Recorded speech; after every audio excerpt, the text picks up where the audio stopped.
Hola, soy Mauricio José Schwartz y esto es El Rey va desnudo a fondo. En la noche del planeta observamos que las zonas habitadas tienen luz artificial y por lo mismo resalta una franja oscura en Asia, donde se encuentra un país de 26 millones de habitantes, pero donde solo la capital, donde viven menos de 3 millones, tiene una iluminación relevante. Es Corea del Norte, o por usar su denominación oficial, la República Popular Democrática de Corea, o mejor, la República Popular Democrática de Corea, conocida sobre todo por ser una de las tiranías más brutales y más longevas del mundo y también por ser uno de los países más cerrados, más opacos, más aislados y más pobres del mundo. ¿Cómo es que la mitad norte de la península de Corea llegó a ser la propiedad personal de una dinastía brutal, sanguinaria y totalitaria en el sentido más estricto? ¿Y por qué se le considera una amenaza no solo para su adversario inmediato, Corea del Sur, o para su enemigo histórico, Japón, sino para buena parte del mundo entero? Vamos a hacer un boceto rápido de la historia de Corea y después de Corea del Norte, como le llamaremos junto a Corea del Sur para no confundirnos con los nombres oficiales.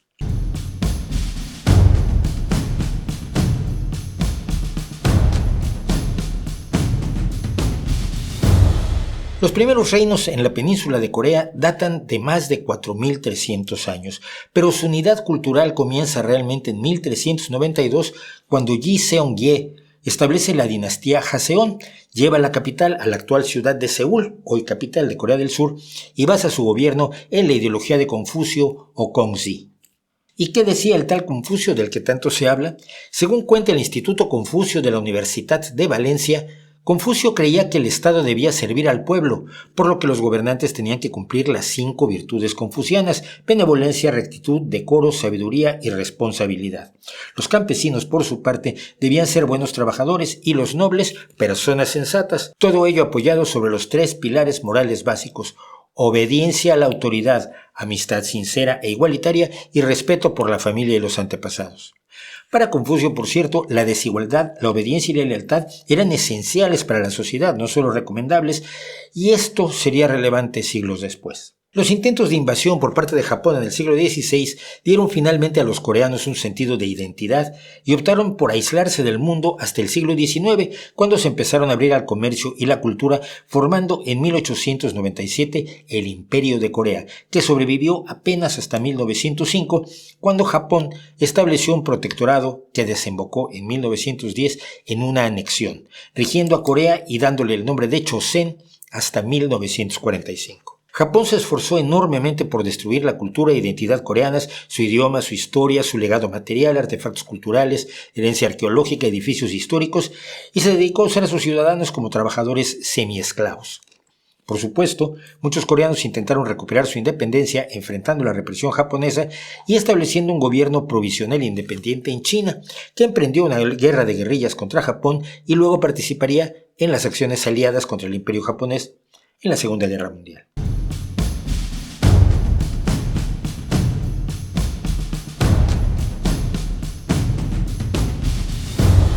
Como parte de su esfuerzo precisamente en esta guerra, a partir de 1939 Japón movilizó a 5,5 millones de coreanos, usándolos como trabajadores en condiciones terribles, peligrosas e inseguras en la industria bélica, e integró a cientos de miles de ellos en el ejército japonés, fuera voluntariamente o engañados. Pero lo más terrorífico fue que hasta 200,000 mujeres, y algunos dicen que más, y más que mujeres, niñas, de hecho entre los 12 y los 17 años de edad, fueron obligadas a servir como mujeres de consuelo, dando servicio sexual esclavo a las tropas del Imperio japonés. Son varias decenas de miles de mujeres coreanas que vivieron esta situación, además de que la práctica incluyó a mujeres de otros varios países secuestradas durante el conflicto. Ya hemos hablado en este canal sobre la atroz conducta del Imperio japonés y su ejército durante la Segunda Guerra Mundial, pero veamos un ejemplo, ocurrido en el atolón de Miji, en Kiribati, donde trabajadores coreanos construyeron una base aérea japonesa. En 1945, los trabajadores coreanos empezaron a recibir para alimentarse lo que les dijeron que era carne de ballena, cuando realmente era carne humana de otros trabajadores coreanos. Al saber la verdad, los trabajadores se rebelaron, siendo reprimidos brutalmente. La mayoría murieron.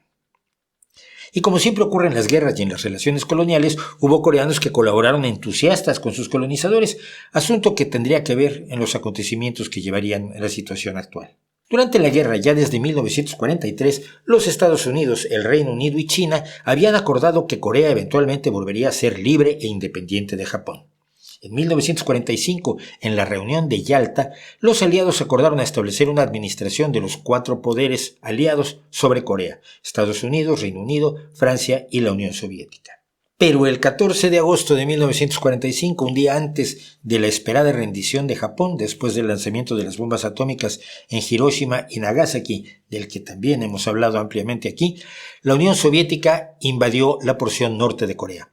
Y el 8 de septiembre las fuerzas estadounidenses entraron en la zona sur de la península.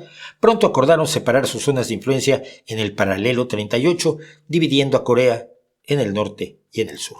Las Naciones Unidas, que acababan de formarse, desarrollaron planes para la administración fiduciaria y la reunificación del país. Pero la Unión Soviética había instaurado en la mitad norte una república socialista soviética y los aliados habían establecido un régimen prooccidental en el sur. En el norte, Joseph Stalin instaló como líder a un destacado comunista y guerrillero antijaponés con pocos estudios, pero, creyó Stalin, adecuado a las intenciones soviéticas: Kim Il-sung. Kim, el que se convirtió en Sol, porque en realidad su nombre original era Kim Song-gyu.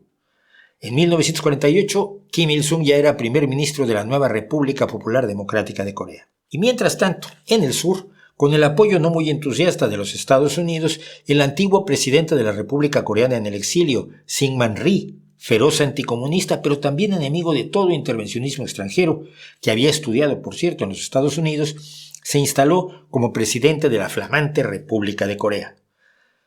La unificación de Corea, prevista antes del fin de la guerra, se veía de pronto muy lejana, y las cosas empeoraron muchísimo con el inicio de la Guerra Fría, que es el nombre que le dio Orwell ya en 1946, cuando escribió que Rusia empezó a librar una guerra fría contra Gran Bretaña y el Imperio Británico.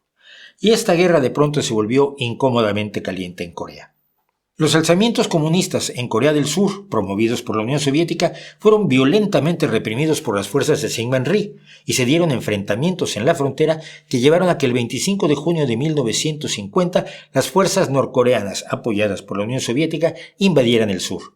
El Consejo de Seguridad de las Naciones Unidas, sin contar con los soviéticos, formó un comando para repeler la agresión en el que participaron 21 países.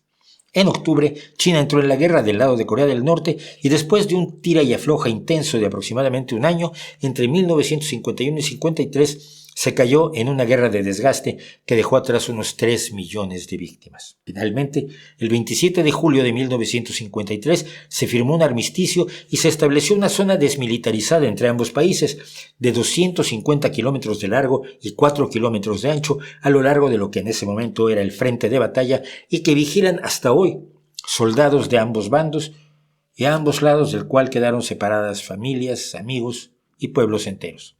La paz, sin embargo, no se firmó en ese momento y no se ha firmado todavía, así que oficialmente Corea del Norte y Corea del Sur siguen en guerra.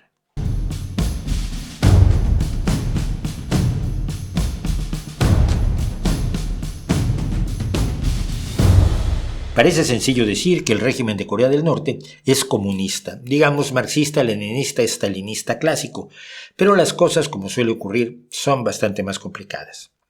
Kim Il-sung, luego de su fallido intento por conquistar Corea del Sur, estableció efectivamente una dictadura personalista, comunista, totalitaria, con una economía planificada de modo centralizado, proclamando además como verdad innegable en su país que había ganado la guerra con sus vecinos. Pero no era un títere más del comunismo soviético, sino que mantenía una independencia de criterio que expresó por primera vez cuando al morir Stalin, su sucesor Nikita Khrushchev emprendió la desestalinización de la Unión Soviética, algo que implicaba, entre otras cosas, acabar con el culto a la personalidad que se había ejercido tanto con Stalin como con Lenin, acabar con los gulags para deshacerse de los disidentes políticos y rehabilitar a muchos perseguidos por el tirano. Pero a Kim Il-sung, que buscaba ser celebrado como un dios en la tierra y llevar el culto a la personalidad a niveles que no había ni imaginado Lenin o Stalin, no le resultó atractiva la idea.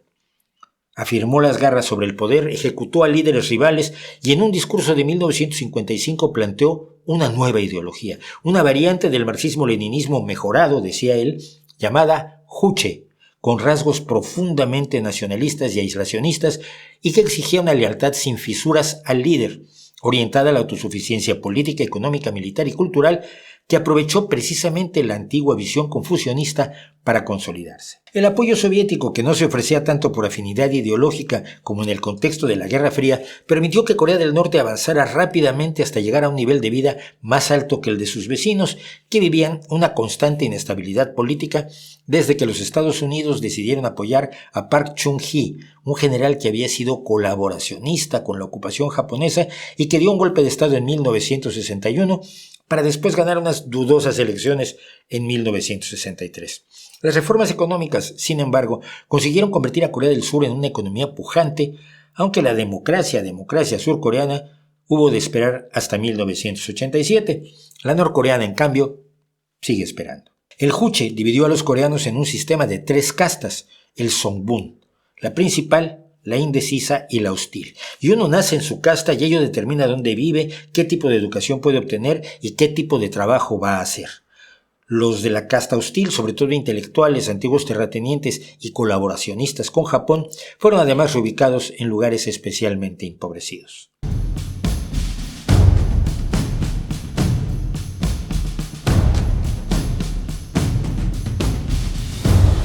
En su proyecto de culto a la personalidad, Kim Il-sung se erigió como una figura mítica que debía ser respetada tanto que, por ejemplo, escribir o pintar algo sobre una foto suya en un periódico era un grave delito. Su brutal aparato represivo se destinó a forzar la lealtad absoluta de todos sus súbditos. Ejecuciones públicas, desapariciones, castigos que se aplicaban a toda la familia del infractor, una amplia red de campos de prisioneros llamada Kwanliso, que tenía trabajos forzados como forma de castigo, mala alimentación, pésima atención médica, mala vivienda, escasa ropa, además de continuas torturas físicas, mentales y sexuales, y con frecuencia ejecuciones sin más. La crisis del sistema económico centralizado y comunista llegó entre 1995 y 1998, cuando Corea del Norte perdió el apoyo de la Unión Soviética porque ésta dejó de existir. El país sufrió entonces una hambruna que dejó una cantidad imprecisa de víctimas, entre 200.000 que dicen los adeptos al régimen y los 3 millones de víctimas. Pero parte de esta tragedia se debió también a la política de Kim Il-sung de primero lo militar. Es decir, los soldados se alimentan, visten y atienden médicamente antes y mejor que el resto de la población porque son los responsables de la seguridad de todos. Y parte del control de la ciudadanía, como lo había previsto astutamente George Orwell en su novela 1984, es la paranoia constante de guerra. Incesantemente los líderes norcoreanos avisan que su población tiene sobre sus cabezas la espada de Damocles de Corea del Sur, de Japón y de los Estados Unidos. De ahí que el ejército sea consentido no solo por el régimen, sino por la gente, que los ve como su única salvación ante un mundo hostil. Corea del Norte, con apenas 26 millones de habitantes que decíamos, tiene un ejército de 1.280.000 soldados y más de 6,5 millones de reservistas y paramilitares. Esto lo convierte en el 4º ejército del mundo después de China, la India y los Estados Unidos, además de tener una intensa inversión en investigación y desarrollo de armas nucleares a una costa de la alimentación de la gente. El culto a Kim Il-sung, cuidadosamente diseñado por el propio interesado, no tenía límites. El calendario Juche que se utiliza hoy comienza precisamente el día del nacimiento del presidente eterno Kim Il-sung, el 15 de abril de 1912. Aunque en algunas versiones no es el día del nacimiento, sino el día en que descendió de los cielos. Se le atribuye al líder la autoría de casi 11.000 libros, tratados, discursos y otras obras que se reeditan de continuo y que deben ser estudiadas por los coreanos. En las escuelas, por ejemplo, se enseñaba que los estudios, comida y vestido de los alumnos provenían de la gracia del presidente, que había vencido él solo a la ocupación japonesa y por tanto merecía títulos como el de Sol, Gran Presidente, Líder Celestial y un montón más. A la muerte de Kim Il-sung el 8 de julio de 1994, con el país en medio de la brutal hambruna y crecientemente aislado, lo sucedió su hijo de 53 años, Kim Jong-il. Para el funeral de su cuerpo momificado al estilo de Lenin, se llevó a cientos de miles de personas de todo el país a Pyongyang, la capital, para mostrar de manera estruendosa e incesante su terrible dolor por la pérdida del líder. La administración de Kim Jong-il no fue distinta de la de su padre, salvo por los ajustes que fueron necesarios para equipararlo con su padre, convertirlo en amado líder y amado padre de Norcorea. Su actuación en derechos humanos fue, dicen algunos, incluso peor que la de su padre, llegando a sumar unos 200.000 presos políticos según la organización Human Rights Watch. Y por supuesto, en Corea seguía sin haber, como hasta hoy, libertad de prensa, libertad de opinión, libertad religiosa, libertad de viaje o política. Kim Jong-il continuó el programa nuclear coreano pese a haber firmado tratados comprometiéndose a desmantelarlo, haciendo su primera prueba subterránea finalmente en 2006. En 2011, su muerte abrió la puerta a su sucesor, su hijo de 29 años, Kim Jong-un, conocido sobre todo por sus viajes secretos a Occidente cuando joven, donde se supone que estudió en Suiza, su relación extraña con Donald Trump, su creciente poderío nuclear y de misiles balísticos, y el asesinato de su medio hermano Kim Jong-nam en el aeropuerto de Kuala Lumpur, en Malasia. Pero Kim Il-sung y sus descendientes no son comparables a ninguna monarquía. En las cortes tradicionales con reyes y emperadores hay reparto de poder y de influencias, luchas intestinas y siempre existe el riesgo de un derrocamiento. Pero el poder de los Kim es absoluto en lo político, lo económico, lo militar y lo social. Y la desobediencia, por menor que sea, o la deslealtad, así sea sospechada, se pagan con la vida de uno y probablemente de toda su familia. El poder se siente más precisamente en el control de cada aspecto de la vida de cada norcoreano, de su estructura familiar, de su obligación de tener las fotografías de Kim Il-sung y Kim Jong-il en su salón y de actuar del modo codificado en los 10 principios para el establecimiento de un sistema ideológico monolítico promulgados en 1967 y adaptados y mejorados ligeramente a lo largo de los años.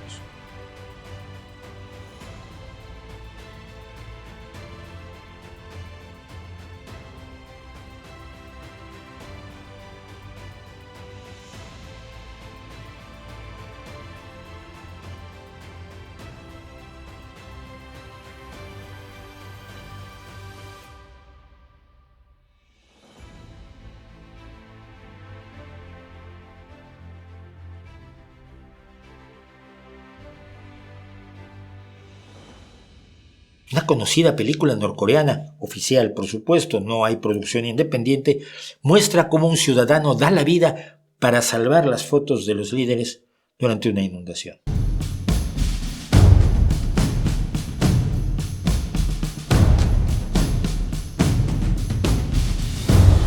¿Cuántos presos políticos? ¿Cuántas ejecuciones de súbditos desleales y de sus familias? ¿Cuántas víctimas de tortura hay y ha habido en Corea del Norte? ¿Cómo se come allí? ¿Hay suficiente? ¿Sigue habiendo escasez? ¿Qué opinan los norcoreanos de su situación, de su gobierno, de su vida misma? No se sabe. No se sabe casi nada sobre la vida interna del país. Lo poco que sale es generalmente de las agencias oficiales y resulta muy poco fiable porque éstas no están destinadas a informar, sino a mantener la solidez de la propaganda juche y de la propaganda del líder en todas las casas de los norcoreanos.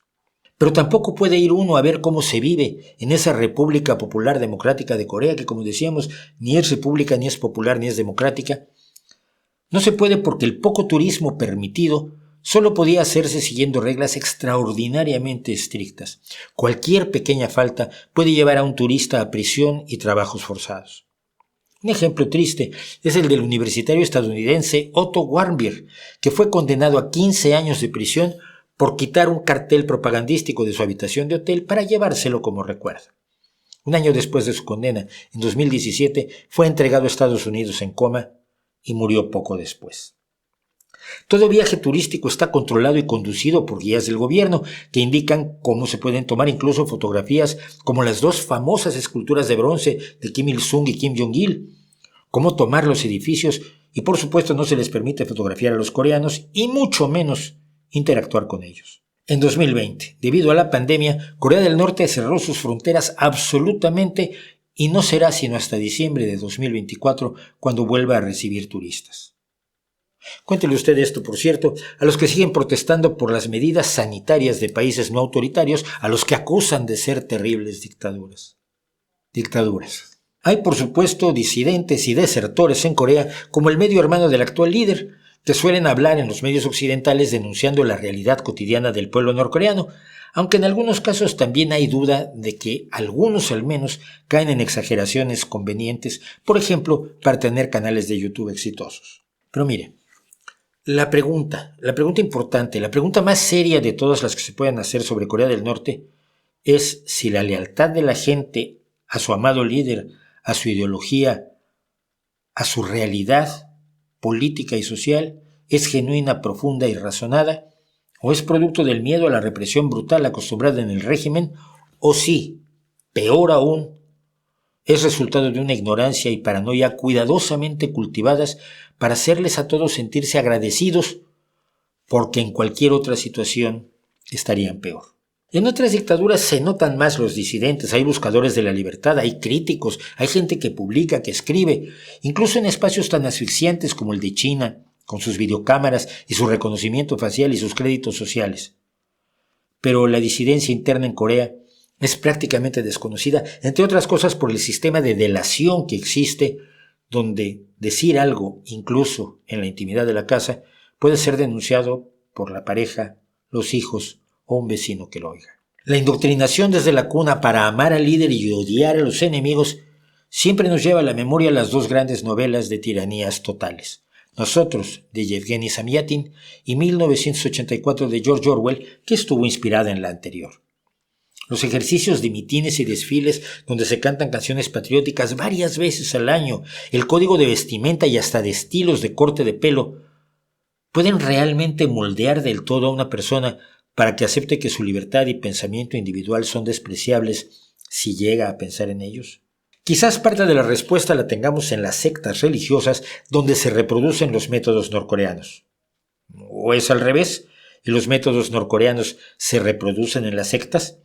Sectas donde la renuncia a la propia personalidad y la obediencia ciega dan paso a una sociedad uniforme, tersa y con un pensamiento único, al menos durante un tiempo, antes de que las contradicciones internas, la disidencia, el ansia de libertad, así sea parcial que surge incluso en los fieles más fieles y la crítica, hagan su aparición.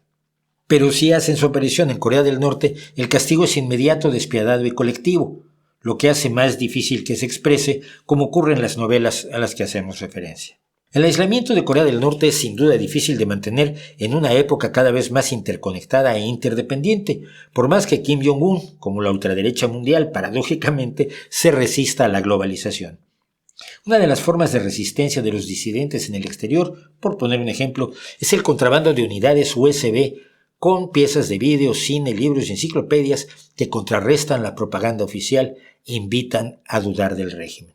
Mientras tanto, los medios estatales pintan una realidad color de rosa, que en todo caso, si es real, lo es solo para una pequeña porción de la población, la casta privilegiada. Porque la mayoría de los norcoreanos, por supuesto, viven fuera de las ciudades, sin agua ni electricidad, en un agujero ideológico e informado que está simbolizado precisamente por esa negrura del mapa nocturno del planeta. Por supuesto, en estos tiempos, donde la democracia está en cuestión y algunos se plantean la dictadura como una buena solución, hay quien dice con todo desparpajo que finalmente los norcoreanos son felices, cosa que no sabemos, pero hay que recordarles que esa felicidad no es genuina a menos que cada uno de los norcoreanos tenga la oportunidad de elegir, de decidir si quieren la dictadura que controla del todo sus vidas y los exime de responsabilidades salvo las de la exaltación del líder y la obediencia absoluta, o prefieren los riesgos de la libertad, de decidir cómo ser parte de su sociedad, de ser actores políticos, sociales y culturales,